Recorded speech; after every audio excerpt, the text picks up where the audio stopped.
The clock on the lobby wall clicked to 7:30 p.m. Luca Calvieri pushed through the heavy glass doors, the sound of his own breathing suddenly too loud in the cavernous space. He stepped onto the hallway carpet. It was thick, dampening the strike of his heels until every footfall felt like a secret. The building was a tomb of glass and steel, stripped of the day's frantic pulse. He walked past rows of empty cubicles, his fingers trailing against the cold partition walls. There was no hum of servers, no distant murmur of late-shift staff, just the steady, rhythmic pressure of his own movement through the dark. He reached the corridor leading to the executive suites. The carpet here was softer, plush, absorbing his presence as if the hallway itself were trying to hide him. He slowed his pace. The isolation was absolute. He checked his watch again, though he knew the time. The office should have been dead. He reached the end of the hall, his hand hovering inches from the wall, his pulse thrumming against his ribs. The silence did not feel empty. It felt expectant. He took one more step, his weight sinking into the fibers, and stood before the final door. Luca froze. A sharp, horizontal sliver of light lay across the dark floorboards, spilling from the base of the oak door. It was a jagged, artificial yellow that seemed to burn against the dimness of the corridor. He stared at it, his breathing hitching in his chest. At this hour, the executive floor was strictly off-limits. The power grids long since cycled down to minimal safety levels. Yet, the light persisted, unwavering and bright. He took a half-step forward, the rubber of his soles making a faint, squeaking sound against the polished wood near the threshold. A cold tremor started deep in his marrow, crawling up his spine to settle in his fingertips. He clenched his hands into fists to stop the involuntary shaking, but the sensation only intensified, spreading into his shoulders. The light was not flickering. It was steady, suggesting a presence that had no reason to be there. His eyes traced the frame of the door, noting the way the wood grain caught the glare. He reached out, his palm hovering inches from the surface, the heat from the room radiating through the thick material. Something was happening behind that door. A sudden, sharp spike of adrenaline flooded his system, turning his stomach into a knot of leaden dread. He leaned his forehead against the cool, unforgiving wood. The hallway fell away. Sound became the only reality. Two distinct voices drifted through the heavy oak, muffled but unmistakable. The first was Edward's, low, measured, and steady. It carried the cadence of a man finalizing a transaction, devoid of its usual professional warmth. Then came the second, soft, familiar, and melodic. It cut through the air like a blade. Vivienne. Her tone was intimate, pitched in a frequency he had spent months believing was reserved only for him. Luca's hands curled into claws at his sides, his nails biting into his palms until the sharp pain grounded him. He pressed his ear harder against the door, desperate for a misinterpretation, but the words were clear. They were not discussing contracts or office logistics. They were conspiring in the hush of the night. His worst fear coalesced into a singular, suffocating weight. Every doubt he had buried for weeks surfaced at once. He held his breath, the air in the corridor feeling thin and toxic. The voices rose and fell in a rhythmic, coordinated dance, a private exchange that left no room for his presence. He pulled his head back, his jaw tight, staring at the brass handle. It was time. Luca did not hesitate. He lunged at the handle and threw his weight against the wood. The door swung inward with a heavy, protesting groan that echoed through the office. The sound shattered the stillness inside. He stepped across the threshold, his boots jarring against the carpet, and stopped dead. The room felt smaller than it had seconds ago. Vivienne stood directly over the mahogany desk, her fingers splayed across a thick, leather-bound file. She was leaning forward, her posture intent. Edward was only inches away, his back turned to the door. his body rigid as if bracing for an impact. They turned in perfect synchronization, their movements fluid and practiced. The abrupt cessation of their conversation left a ringing void in the room. Luca stood in the doorway, his pulse hammering against his ribs, his eyes darting from the file to Edward's face. The air hung thick with an unspoken weight, suffocating and sharp. Vivienne did not blink. She did not recoil. She remained anchored to the desk, her expression unreadable and entirely composed. The panic Luca expected to see on their faces was absent, replaced by a cold, calculated stillness that made his own internal turmoil feel loud and intrusive. The stillness stretched, a taut wire vibrating between them.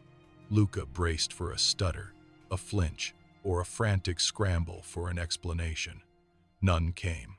Vivienne simply adjusted her stance, her fingers remaining pressed firmly against the leather-bound file. She met his gaze with a terrifying, placid clarity that made the floor feel unstable beneath his feet. She did not look like a woman caught in a secret. She looked like an executive finishing a task. Her voice arrived, soft and entirely devoid of guilt. "I came for the Henderson contract, Luca." She lifted the file slightly, the paper sliding against the desk with a dry, rhythmic whisper. "Edward was just helping me find it." The words were delivered with the precision of a surgeon. She did not raise her volume. She did not offer an apology. She simply stated the situation as if it were an undeniable fact. Luca felt the logic of the room tilt. His own office, his own desk, his own files, all of it suddenly felt alien. He looked at her hand on the file, then back to her eyes, searching for a tremor, a shift, anything that would validate his own rising alarm. There was nothing. She stood there, perfectly serene, turning his suspicion back upon him as if his presence were the only thing out of place. Edward stepped forward, his movements measured and precise. He did not rush to fill the silence, nor did he look away. He adjusted his stance, his jaw set in a mask of professional concern that felt rehearsed down to the last muscle. "Sorry for the confusion, Luca," he said, his tone low and steady, lacking any hint of agitation. She said it was urgent. "We were just finalizing the details before the morning deadline." He gestured toward the desk with an open hand, a gesture meant to convey transparency, yet it served only to trap Luca further. Luca scanned the surface of the mahogany. The file was there, clearly labeled in Edward's precise, angular handwriting. The sight of it felt like a physical blow. The air in the room grew heavy, stale, and difficult to draw into his lungs. He opened his mouth, prepared to point out the impossibility of the hour or the irregularity of the request, but the words withered. They lacked traction in the face of such absolute, calm authority. He stood frozen, a spectator in his own life, watching as Edward nodded once a sharp, final movement and turned back to the desk, effectively closing the conversation. The silence that followed was not empty. It was a wall, built brick by brick with their composed professional lies. Luca remained locked in place, his pulse drumming against his ribs. The air felt thin, a vacuum created by the sheer force of their united front. He reached for a thought, a question, anything to break the rhythm they had established, but his mind refused to cooperate. Then, the silence broke. Vivienne moved. She closed the distance between them in 2 measured steps, her gaze never leaving his. She did not ask permission. She simply reached out, looped her arm firmly through his, and pulled him toward the exit. The contact was deliberate, a sudden anchor that tethered him to her presence. She leaned in, tilting her head, and pressed a kiss to his cheek. It was a cold, practiced motion.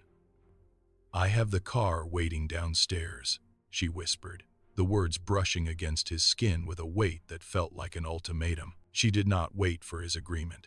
She guided him toward the hallway, her grip on his arm firm and unrelenting. Every step they took felt orchestrated, designed to push him out of the office and away from the evidence on the desk. He felt the floor beneath his feet, but his sense of direction had vanished.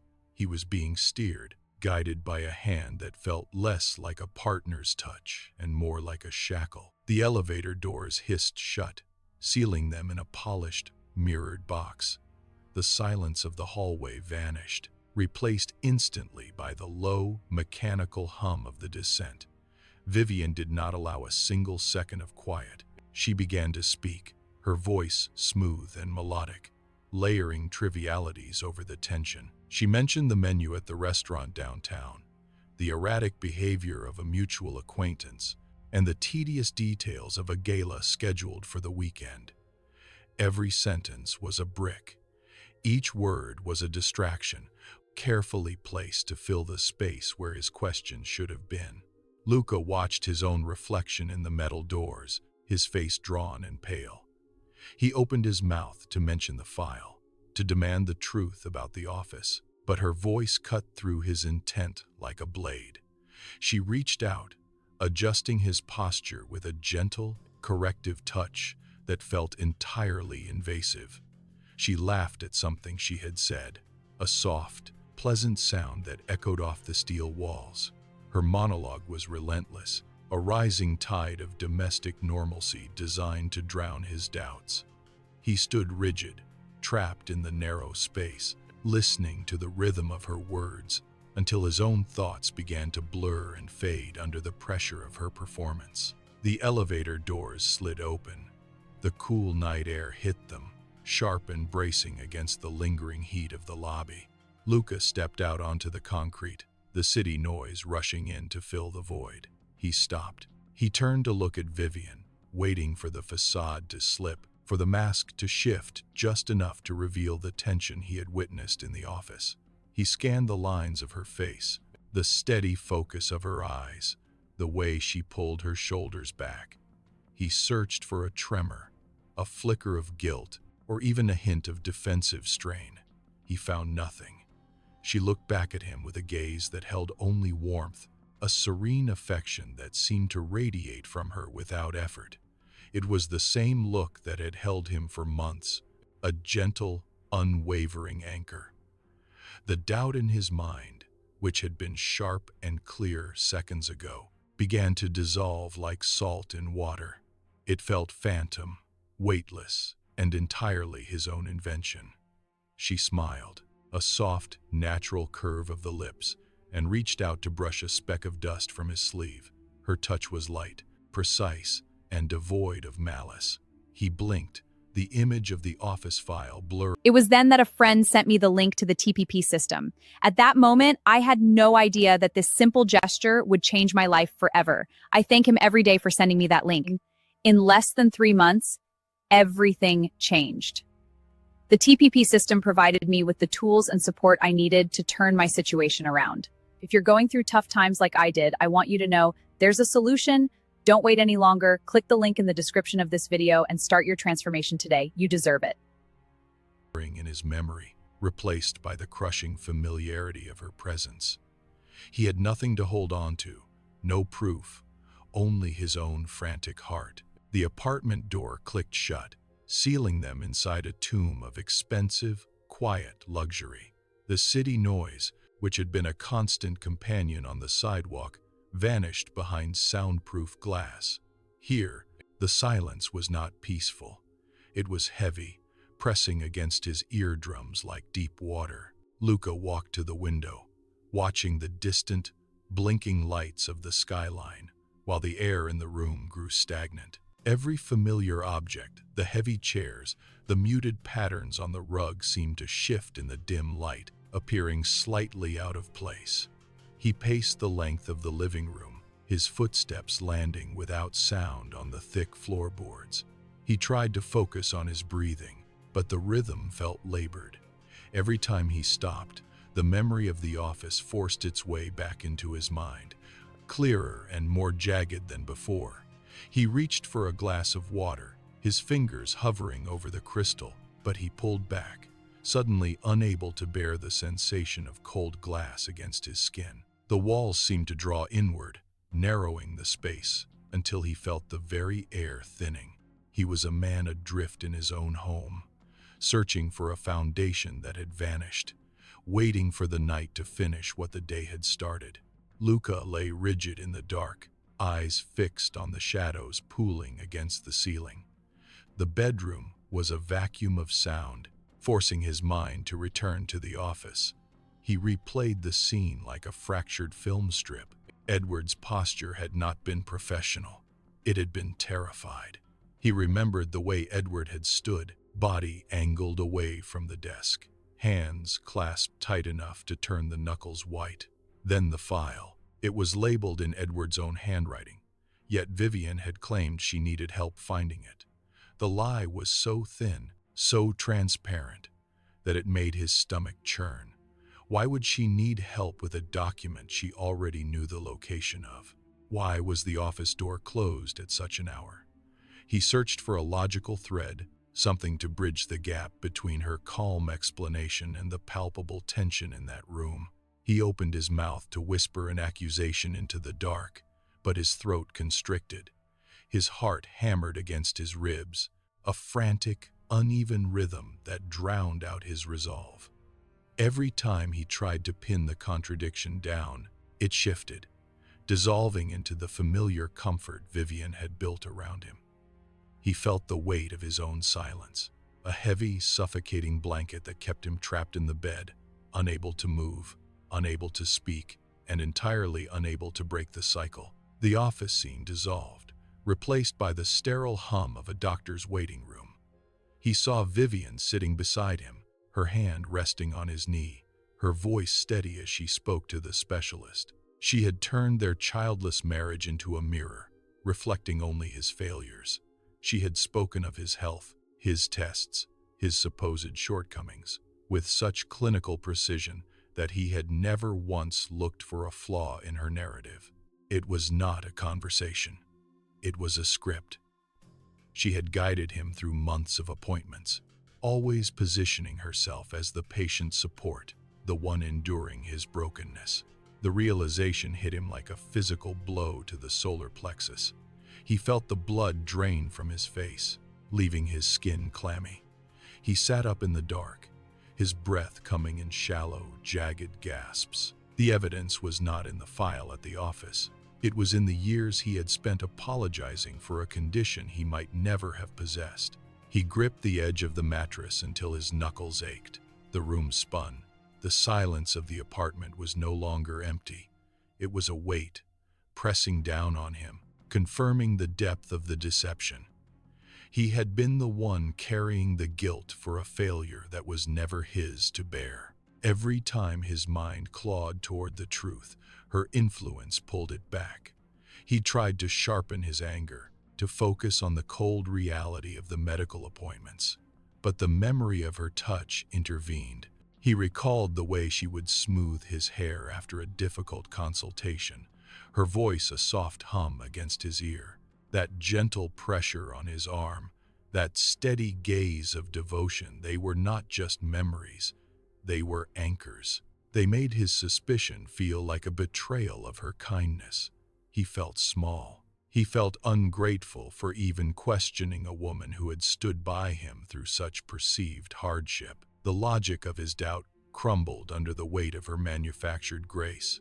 He looked at his own hands in the dark, seeing them as clumsy, grasping things, while hers were always soothing, always patient. He was a man who had built a foundation on shifting sand, and every time he reached for a solid fact, it dissolved into the warmth she had cultivated. He was broken, not by the truth, but by the reflection of himself that she had forced him to believe.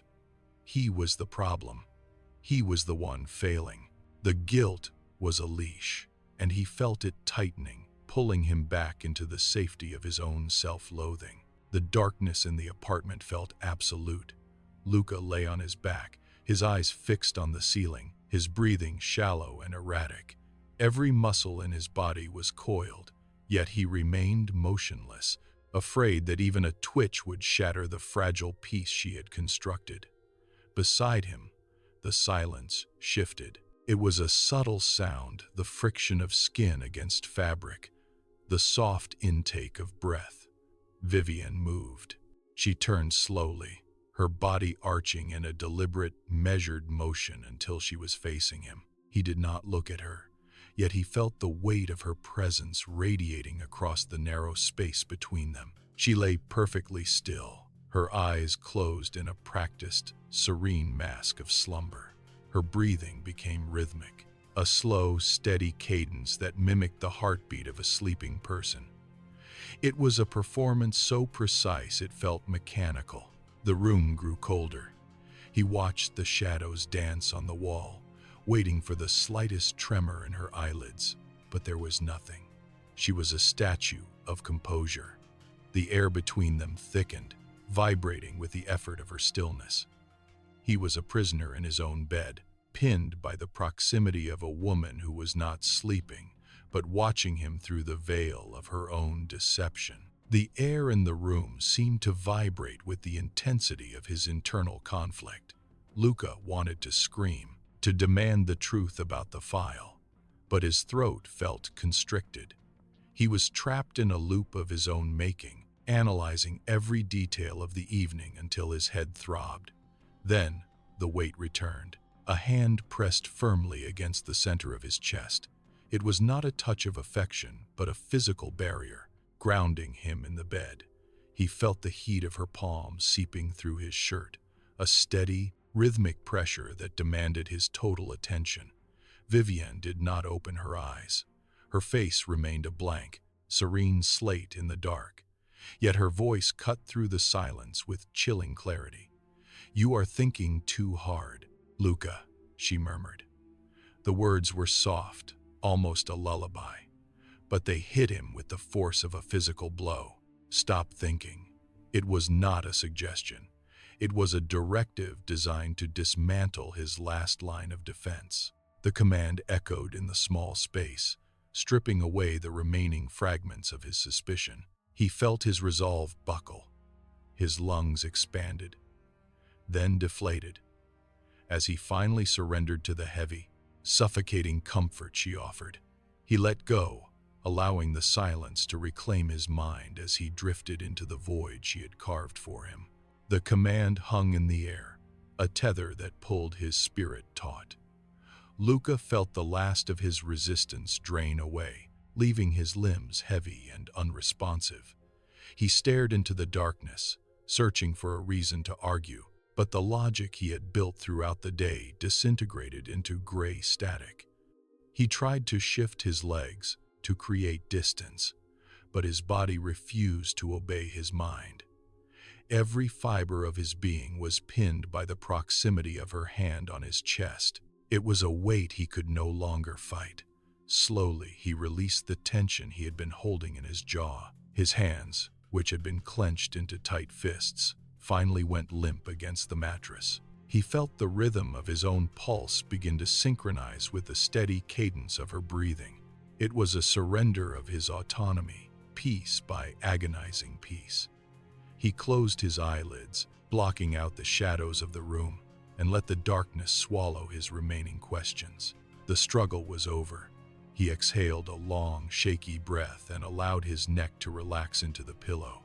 He was no longer a man questioning his reality. He was a man drifting into a manufactured harbor, unaware that the anchor had already been set. The room settled into a heavy, artificial quiet. Luca lay motionless, his breathing shallow and rhythmic, mimicking the sleep she had demanded of him. He was a statue of compliance, his mind finally silenced by the weight of her influence. Beside him, the bed shifted ever so slightly. Vivienne withdrew her hand from his chest, moving with the fluid, deliberate caution of a predator ensuring its prey remained caught. She did not turn away. She remained fixed, her eyes open, catching the faint, filtered moonlight that barely touched the floor. The serenity that had defined her face throughout the evening began to fracture. The corners of her mouth twitched, then pulled upward in a slow, sharp arc that never reached her eyes. It was a cold, precise movement, a smile devoid of warmth, carved out of pure, calculated triumph. She watched him for a long moment, the stillness of her body contrasting with the predatory hunger in her gaze. She had dismantled his logic, weaponized his guilt, and now he was entirely hers. She adjusted her position, her eyes never leaving his face, and the last remnants of his autonomy vanished into the dark. He was secure in his cage, and she was the architect of his quiet, total ruin. Luca was the best of the Calvieri family, a man who consistently chose the harder, honorable path. Vivienne understood this better than anyone. She did not need force to keep him. She needed only to show him his own reflection, twisted by her narrative. Every time he showed loyalty, she treated it as a confession of weakness. Every time he offered support, she framed it as a debt he owed her. She took his natural integrity and filed it down until it became a shackle.